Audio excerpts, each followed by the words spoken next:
Me gusta mucho cómo es que conocí a Cave Story. Viéndolo en retrospectiva, refleja mucho la forma en la que se convirtió en un impacto cultural a nivel mundial.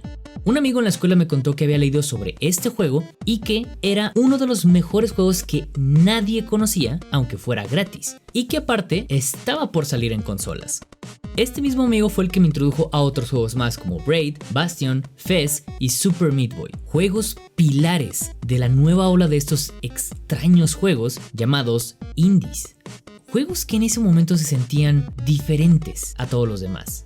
Esto era lo que, así como a miles de personas, comenzó a transmitir Cave Story para todos los que no los conocían. Pero, ¿qué hacía o hace a un videojuego indie? La verdad es que la respuesta a esto puede ser tan variado como los mismos géneros de videojuegos que existen en el mercado. Esto significa cosas muy diferentes para jugadores y desarrolladores, y más todavía en el punto de la historia en el que los puedes analizar. Pero lo que sí podemos asegurar es que indie viene de independiente, es decir, y románticamente hablando, que está libre de manos corporativas de gran magnitud, como sabemos que existen hoy en día. Por eso decimos que estos juegos tienen un sentimiento distinto por su misma libertad de creación. No nos vamos a meter en términos específicos ni a debatir, por lo que nos quedaremos solo sabiendo que son independientes. Esto no es propiamente algo nuevo. Desde que prácticamente existen los videojuegos, existen juegos independientes hechas por una sola persona o un grupo muy pequeño de personas. Y en los 80s, de estos desarrolladores manufacturaban y vendían sus juegos en la calle o por correo. Ellos sí que eran independientes, aunque ganaban prácticamente nada por hacer esto. Naturalmente, y como pueden imaginarse, los desarrolladores independientes fueron cada vez menos, o simplemente sus juegos fueron siendo vendidos a compañías más grandes para ayudar con la distribución, como llegaron a pasar con otros juegos famosos conforme la industria evolucionó hasta el punto de que el indie se hizo virtualmente inexistente para el mercado. Llegamos a los 2000 y la guerra de consolas ya es una realidad. La E3 es un gran evento por el hype que se creaba, la PC es la casa para los jugadores más dedicados y avanzados como siempre, y de entre todas estas olas de tendencias enfocadas en la búsqueda de la grandeza y de la famosa alta definición, silenciosamente en 2004 aparece Cave Story. Un juego gratis que lo único que sabían de su creador era su seudónimo, Pixel, y del que a muchísimos años después de su salida se fue dando a conocer de boca en boca, tal como lo que a mí me pasó con mi amigo. Cave Story es un videojuego indie japonés de acción-aventura, plataformero y shoot 'em up, creado por Daisuke Amaya. Hay gente que lo considera un Metroidvania, y puedo decir que es solo Metroidvania-ish. Es un juego más lineal de lo que parece, pero sí tiene tintes de Metroidvania. Algo muy importante es que este juego no fue un éxito inmediato, y es lo que dijimos hace unos momentos. Se fue dando a conocer con los años que pasaban, y de aquí comenzó la inspiración que daba, la sensación tan distinta que podía ofrecer. Su historia de desarrollo y su mera existencia representa el sueño que confirmaba a millones de personas que puedes hacer un videojuego tú solo y triunfar con él en medio de una industria que crece a pasos agigantados todos los días y mucho más en la actualidad. La forma en la que fue hecho y el contexto en el que fue lanzado creó un movimiento que se creía imposible en la industria. Algo completamente accidental que hizo nacer una de las ramas más creativas e importantes de los videojuegos, y por lo que muchos anhelan llegar gracias a un camino como este. Así que es momento de verlo desde su concepción, su desarrollo y su legado para entender qué tuvo bien, qué tuvo mal y qué tuvo de forma magistral, que lo convirtió en un juego de culto y una fuente de inspiración moderna que hizo que naciera todo un movimiento cultural. Algo que, como muchas cosas en la industria de los videojuegos, nació en Japón para florecer en Occidente. Es momento de ver cómo se hizo debatiblemente el padre de los indies modernos. Yo soy Champ y esto es Plano de Juego, una serie de videos para analizar y ayudar a diseñar videojuegos. Si estás interesado en buscar temas de desarrollo de videojuegos y entender mejor la industria y la historia que los rodean, con ejemplos que te pueden llegar a gustar, suscríbete para esperar de todos los futuros videos.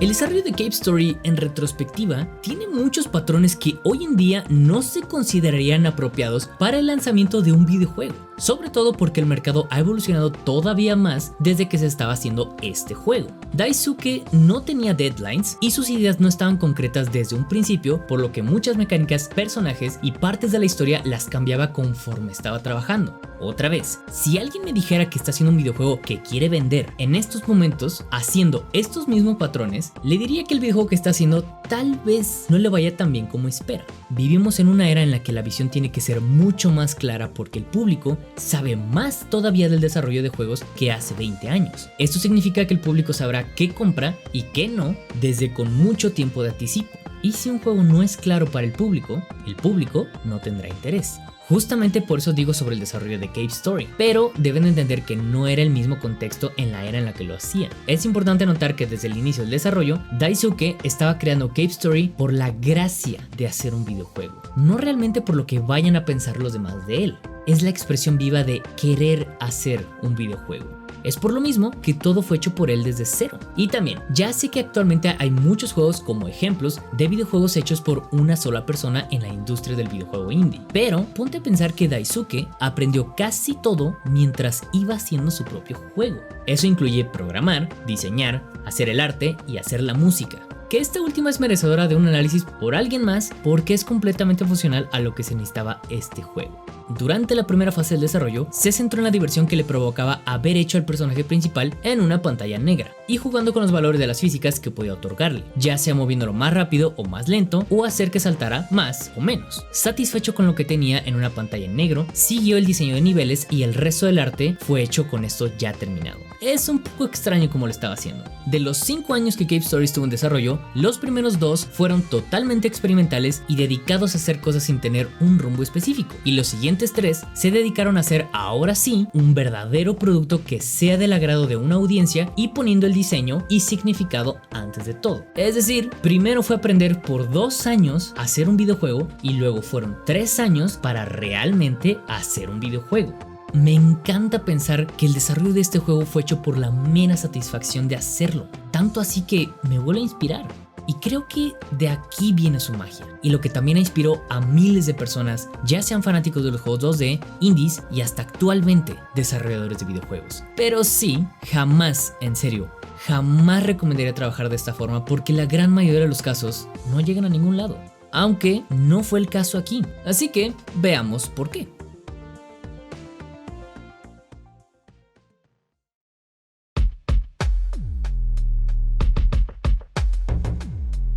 El juego fue hecho en gran parte evitando a toda costa los tutoriales porque era algo que Daisuke no le gustaba, por lo que su diseño de niveles está encaminado a enseñar al jugador cómo jugar sin tener que decirle una sola línea de diálogo.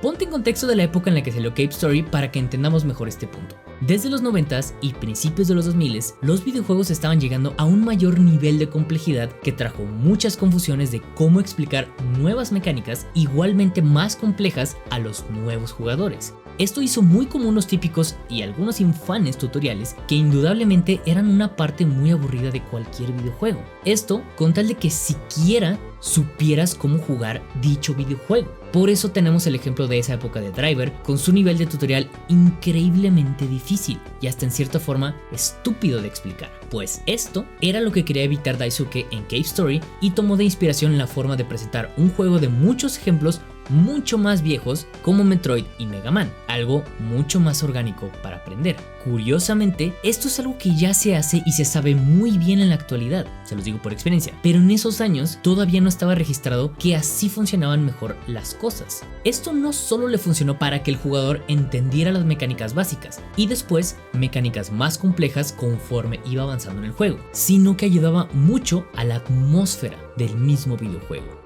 Verán, parte de lo que hace que el juego crea intriga desde el primer cuarto es que no dice nada de lo que está pasando. El juego da la tarea al jugador de armar la historia con la información que le da. Esto mismo se refleja en lo que acabamos de decir en las mecánicas y la introducción de nivel.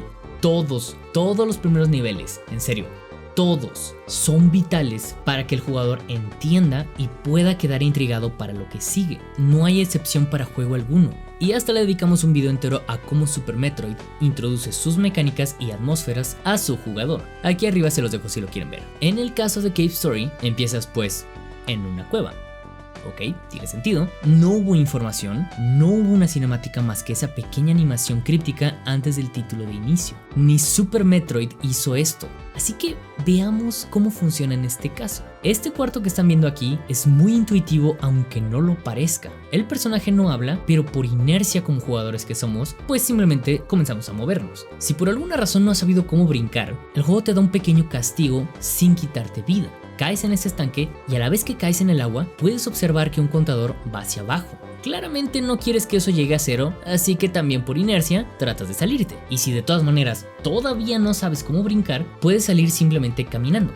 Esto es importante porque sigues sin castigar al jugador antes de la inminente gran dificultad del juego. Ahora sí, ya puedes brincar si es que ya descubriste y le picaste a todos los botones y puedes interactuar con dos objetos altamente contrastantes al resto del cuarto.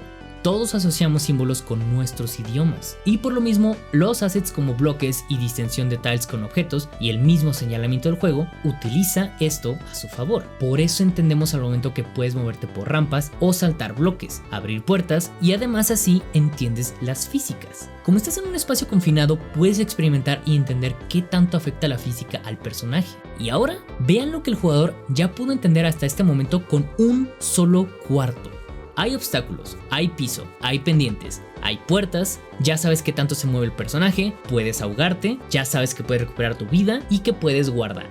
Todo en el mismo cuarto. Eso es impresionante. Y esto es una de las partes más importantes del game design, aunque sea para algo que supuestamente es muy sencillo como Cave Story. Y nunca se les vaya a olvidar esto. El personaje principal, Quote, también es muy importante para esta primera parte del juego y consecuentemente el resto del mismo videojuego. No es excepcionalmente icónico y eso no es un error. La filosofía de haber creado un personaje así fue reflejar su movimiento más allá de reflejar su historia. Es la misma filosofía por la que fue creada Mario y Link en primer lugar, y tampoco es coincidencia que Quote se parece a Mario en colores y proporciones, y a Link en la forma de presentarlo como un personaje mudo y en cómo el jugador puede reflejarse en un personaje con una personalidad casi nula. Estos son conceptos efectivos y que sabemos que funcionan, pero otra vez esto no estaba completamente claro antes.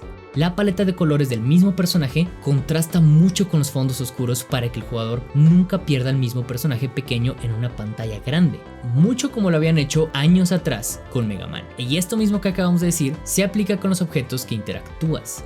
El segundo cuarto es igualmente importante para entender ahora nada más y nada menos que el resto del videojuego. Tienes el primer bloqueo a tu derecha y no es coincidencia que el camino a la izquierda sea pendiente abajo. El posicionamiento de los picos enseña que muchos obstáculos tienen que ser superados con paciencia. Es muy fácil caer en los picos si quieres pasar simplemente corriendo. Por eso está puesto de esta manera y te está enseñando algo. Sobre todo porque tienes que seguir acostumbrándote a las físicas del personaje, que cabe aclarar que es muy floaty que otros juegos. Te muestra recompensas obvias, pero esto también es parte importante en su diseño porque te darás cuenta rápidamente que pierdes vida muy fácilmente, por lo que te enseña a tener muchos upgrades para sobrevivir. Esto mismo se acompaña con tu primera arma que consigues y rápidamente te das cuenta que tienes un sistema de niveles para cada una de ellas. Y vean, este tipo de diseño acompaña al jugador por el resto del juego.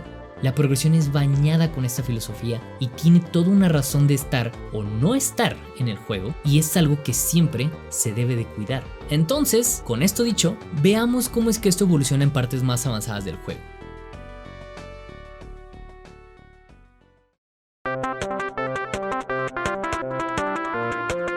Una de las partes más importantes de cualquier juego que me digan, ¿cómo dar rejugabilidad?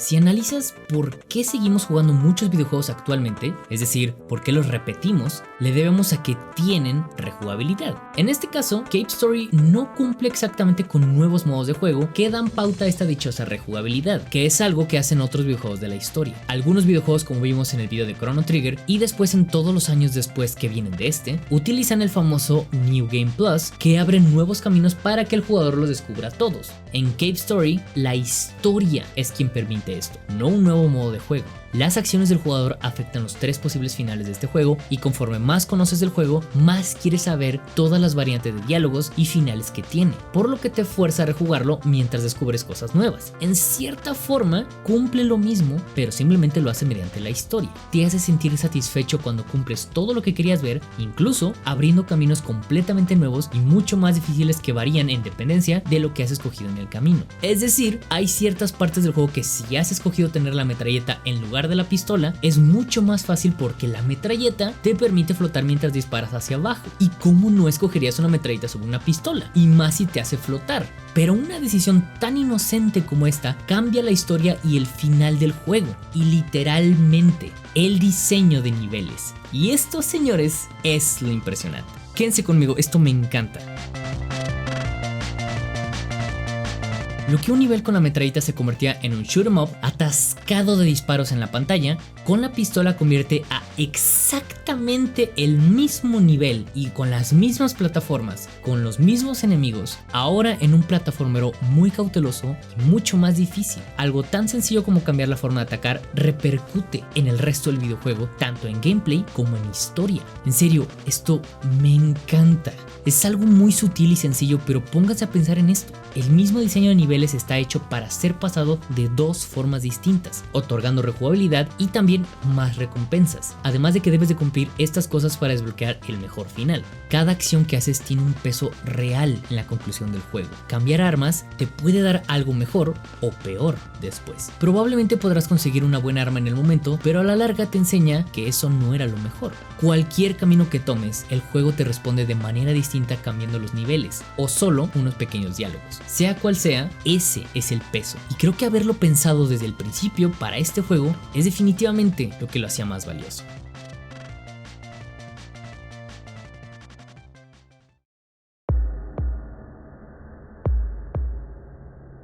Daisuke trabajó muy duro y por muchísimas horas en las partes finales de su juego, esperando que le trajera un sentimiento de satisfacción y emoción, pero lo que le trajo fue simplemente un alivio de quitarse esta carga. Por lo mismo, el lanzamiento de Cave Story en 2004 fue gratis para todo el mundo. Daisuke ya no quiso lidiar con nada más con este juego, mucho menos con compañías ni cosas fiscales. Lo que quería era que la gente lo jugara y ya. Su consecuente éxito como juego de culto es otra historia por completo. Nadie sabía quién era Daisuke cuando salió el juego, pero comenzó a distribuirse de forma rápida porque podías descargarlo y jugarlo en casi cualquier dispositivo porque el juego pesaba muy poco y exigía casi nada de especificaciones de una computadora, algo que el mismo Daisuke se había preocupado. Todo cambió cuando sitios de noticias y reseñas de revistas en esos momentos comenzaron a nombrar a Cave Story como el mejor juego gratis de la historia, o simplemente ponerlo en las listas de los mejores juegos desde el 2000.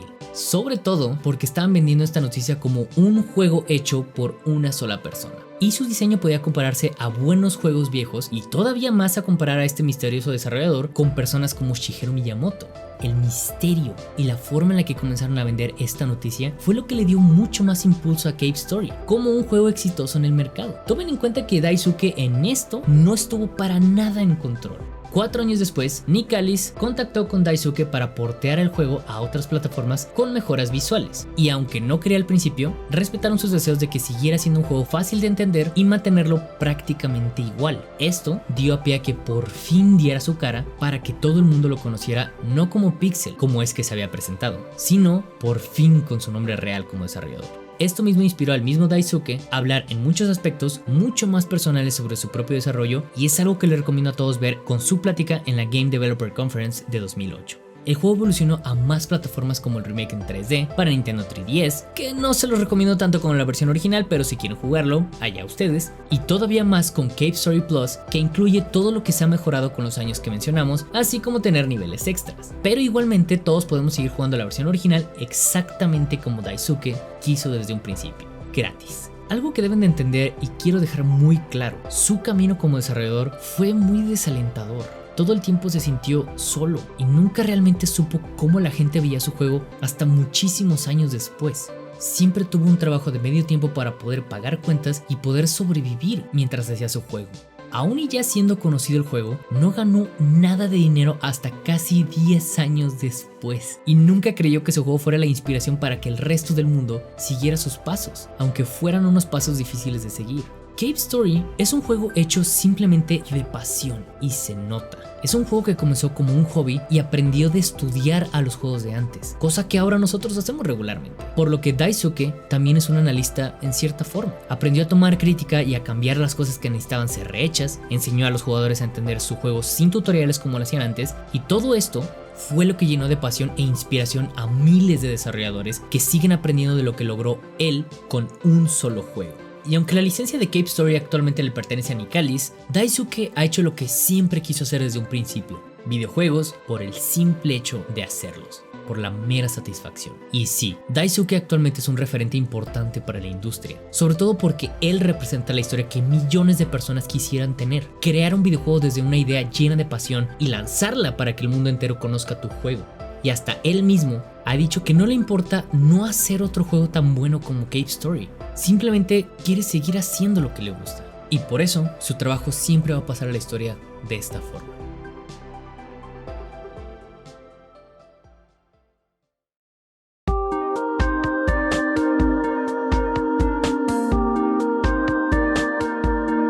Siendo el referente que es, para muchas personas no tiene el mismo impacto para otros como lo que estoy tratando de retratar aquí. Y está bien, no estoy tratando de convencerte de que es el mejor juego de la historia, pero sí uno de los juegos más influyentes de la industria y de lo que actualmente conocemos de ella. Y creo que eso es mucho más valioso que una calificación o simplemente decir que es bueno o malo. Ha sido un videojuego que ha envejecido muy bien.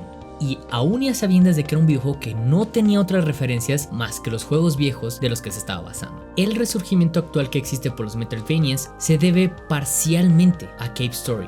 Recuerden que específicamente en los 2000s el género estaba casi extinto y ahora es un referente del indie gracias a que muchos desarrolladores demostraron que sigue existiendo interés aunque no sea por empresas grandes. Y el gran mercado de los juegos indies en el occidente se debe mucho a los desarrolladores japoneses independientes que probaron que con una visión muy clara, con entrenamiento y pasión que sobrepase sus propios obstáculos, una sola persona puede hacer frente a cualquier gigante.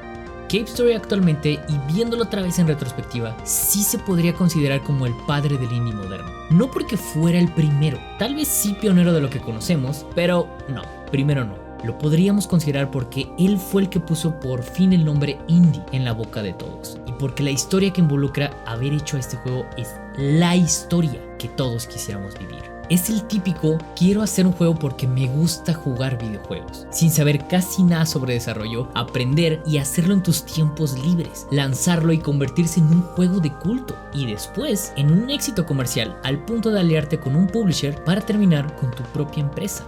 Es inspiradora porque es lo que a todos nos gustaría que nos pasara así de fácil, pero también vamos a ver que no solo fue un trabajo de suerte, sino un producto de la época en la que fue lanzado. Un diseño cuidadosamente bien hecho y una filosofía tan libre como el mismo término de indie significa. Aunque muchos juegos realmente han superado a Cave Story en logros técnicos de pixel art moderno, en narrativa y game design en general, la historia emotiva escrita y dirigida por una sola persona, su gameplay que empodera con una magnífica facilidad y sin olvidar en todo lo que va este video a la música que igualmente fue aprendida y luego hecha por el mismo Daisuke, hace al mismo Cave Story una experiencia atemporal. Y estoy 100% seguro que eso es todo lo que los videojuegos deben aspirar a ser: libres e inspiradoramente atemporales.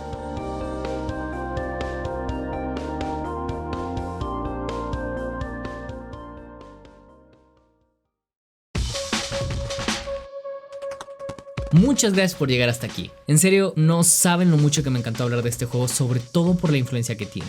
Espero que este video te haya enseñado algo nuevo y pues también que te haya motivado a darte una oportunidad a ti para hacer lo que quieres. Si te gustó este video y quieres ver más contenido como este, suscríbete a Plano de Juego. No olvides tampoco darle like y darle click en esa campanita para que te avisen de todos los futuros videos. Es importante que le vuelvas a dar click a esa campanita si ya lo habías hecho, porque YouTube a veces deja de avisarles, así que me harías un grandísimo favor si lo revisaras otra vez y le volvieras a dar click en esa campanita. Como siempre les digo, yo soy Cham y me despido diciéndoles que intenten hacer algo nuevo todos los días. Para ti o para alguien más, no importa, solo hagan algo nuevo. Sean responsables y encuentren lo que buscan. Simplemente levántense y hagan las cosas. Y sobre todo, trabajen duro, pero nunca dejen de jugar. Los veo a todos y los espero para aprender en un nuevo video. Paz a todos.